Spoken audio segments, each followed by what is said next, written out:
黎巴嫩发生这 BB 扣爆炸案件，造成上千人死伤。一开始是讲咱台湾出货的，不过咱台湾的金阿波罗公司是解释讲是授权予匈牙利的厂商 BAC。那外交部也回应讲，台湾无直接出口这种 BB 扣去到黎巴嫩。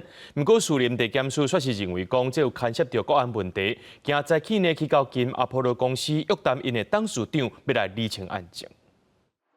检验人员19早起到台湾金阿波罗公司，因为黎巴嫩发生 BB 扣集体爆炸，造成上千个死伤，和国际上意外。外媒第一时间报道，讲 BB 扣是台湾金阿波罗公司做的。不过，董事长柯成功否认，伊是授权予匈牙利厂商 BAC， 也就是大白货。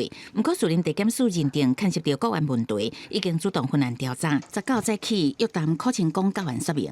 台湾并没有直接出口该款呼叫器到黎巴嫩，且该款呼叫器内结构包括通讯接收天线、微处理器晶片、通讯解码器、主机板、显示器以及一颗3号干式碱性电池。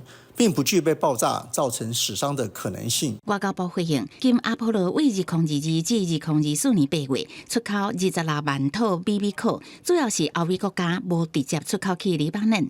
BB 扣内部结构无爆炸可能性。韩国金融时报报道 ，BB 扣伫欧洲也是中东组装，也有可能使用台湾也是中国的零组件。你要知道它多高温，你就看它的颜色。那是 BB 扣安怎互人改造远路控制的炸弹？清代学者分析，可能是 BB 扣的振动器，互人换做炸药，透过来电信号的电流点导炸药。因为那是电流一困真济入来，都可能引爆炸药。本来应该是说电来一个讯号给它，电给它，让它去震动。它现在就不去震动它，它去什么？去触发它当引信去触发里面的炸药。